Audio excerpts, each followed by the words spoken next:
So any of us who ever spent any time abroad benefited from those blue aerograms that Oma sent, full of life wisdom and newspaper clippings and messages and comic books and food products that she sent with willing travelers. So what I wrote today, what I want to read to you is a letter to Oma.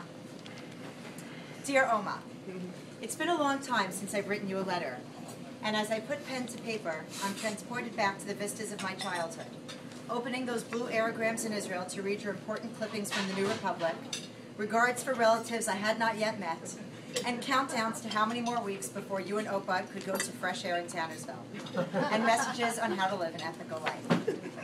When I was in 9th grade, our literature class read a short story whose protagonist was a young mother with 2 small sons and a college professor husband with dreams of traveling the world. As the story opened, he was standing before one of his classes, reading Coleridge's poem, Kubla Khan.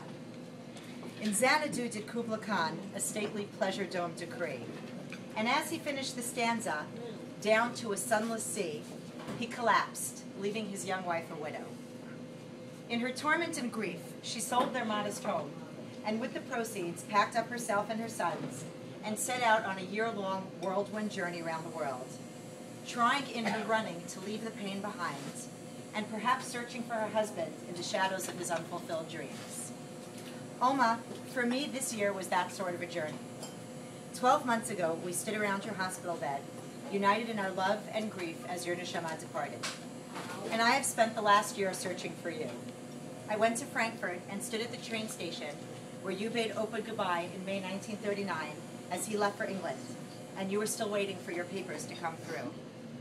I visited the cobblestones of Hanauer Landstrasse 4, where he brought you, his young bride, to his home and his bakery as the winds of war drew near, and quietly sang our shul songs in the rubble of what was once his shul. Oma, a few weeks ago, I went back to Sambatai and visited the last known address for your family before they were deported in July 1944.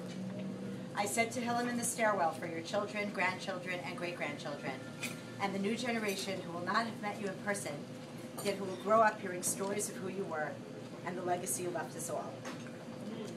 I leaned against the brick wall in the basement of the house, crying as I remembered Aunt Honey describing your tears when you got the telegram from Serafina's husband that your family was taken away. I drove past the region of Lachenbach, where you visited your grandparents, and in looking at the gentle mountain ridges and inhaling the crisp air, I understood why Tannersville tugged at your heartstrings.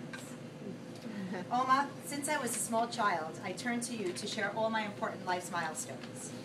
You rejoiced so fully in my happinesses and shared so completely in my pain. You taught me what it means to love unconditionally, and your image is before me as I parent my children, teach my students, and reach out to those I love. You taught me the value of family, and the deep love I feel for all 12 of my co-grandchildren is your gift. Through your wordless example, you taught me about dignity, about faith, about strength through adversity. You taught me that you don't need to have a lot of material possessions in order to give generously to others. You just need a big heart. So Oma, though I traveled the world to find you, and I miss you every single day, I know that you are right here with us in the love we feel for each other, and for you, and in the lives we strive to lead. Yartzeit Seuda Raizy. Love, Raizy.